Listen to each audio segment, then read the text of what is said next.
क्या मोदी अपनी युद्ध भूमि पर ले जाकर किसानों को पटकनी देने का प्लान कर रहे हैं? क्या यूपी और पंजाब में भाजपा को हार दिख रही थी? 56 इंच के सीना वाले प्रधानमंत्री मोदी ने आखिर किस मजबूरी में किसानों से माफी मांगी? 750 किसानों की मौत के बाद सिर्फ माफी, कोई हितकारी ऐलान क्यों नहीं?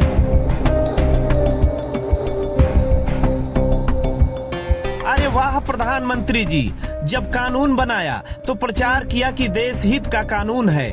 जो धरने पर बैठे हैं उनको समझ नहीं आ रहा। और 1 साल तक किसान जद्दोजहद करते रहे, पुलिस की लाठियां खाते रहे।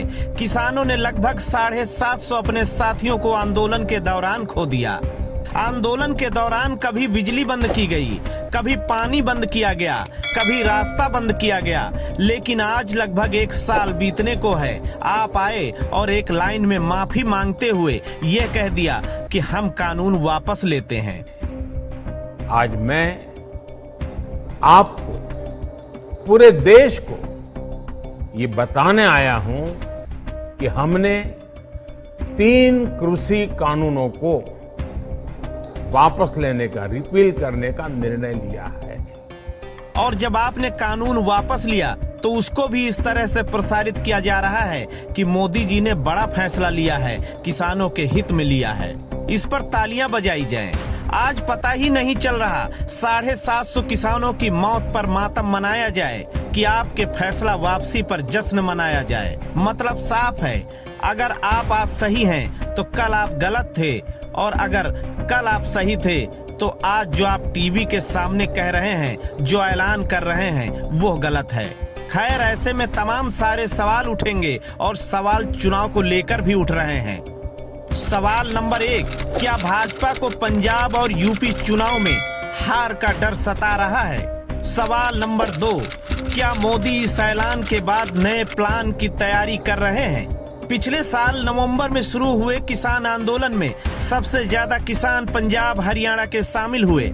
उसके बाद पश्चिमी उत्तर प्रदेश के किसान भी उसी लय में चल पड़े थे। अब पंजाब और यूपी में विधानसभा का चुनाव बिल्कुल नजदीक है।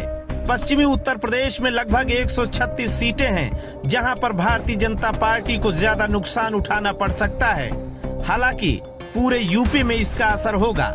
ऐसे में उत्तर प्रदेश में सामने अखिलेश यादव ज्यादा मजबूत नजर आ रहे हैं, और उसी मजबूती को कमजोर करने के लिए प्रधानमंत्री को झुकना पड़ा। ऐसा हम नहीं, उत्तर प्रदेश के पूर्व मुख्यमंत्री अखिलेश यादव ने 25 अक्टूबर को ही अपने बयान में यह बता दिया था कि किसान कानून सरकार वापस ले सकती है, क्योंकि सरकार डर गई है। और हो सकता है, मैं आज कह रहा हूं आपसे, पंजाब के चुनाव देखते हुए, उत्तर प्रदेश के चुनाव देखते हुए, हो सकता है किसानों के कानून रद्द कर दिए जाए तीनों।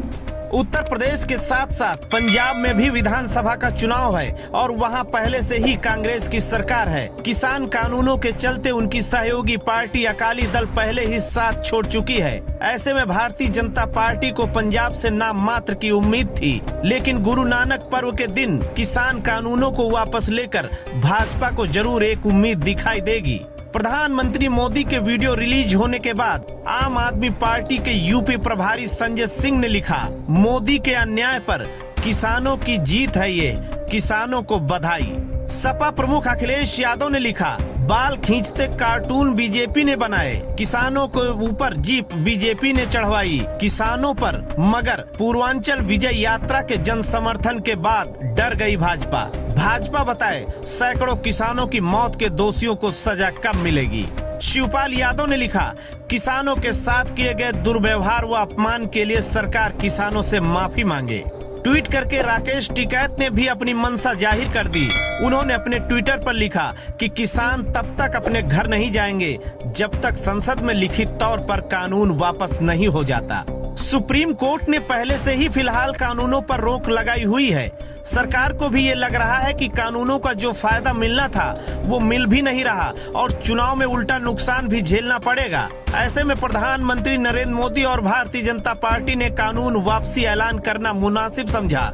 लेकिन सवाल ये भी है कि क्या अब मोदी सरकार कृषि कानूनों की बात चुनाव बाद नहीं करेगी, या एमएसपी पर कड़ा कानून बनाकर किसानों को सौगात देने का काम करेगी? या फिर किसानों के लिए नई रणभूमि तैयार करेगी जिस पर दो दो हाथ मोदी सरकार अपने तौर तरीके से करेगी। Bureau report, Ashok Kumar Yadav, INF, Uttar Pradesh.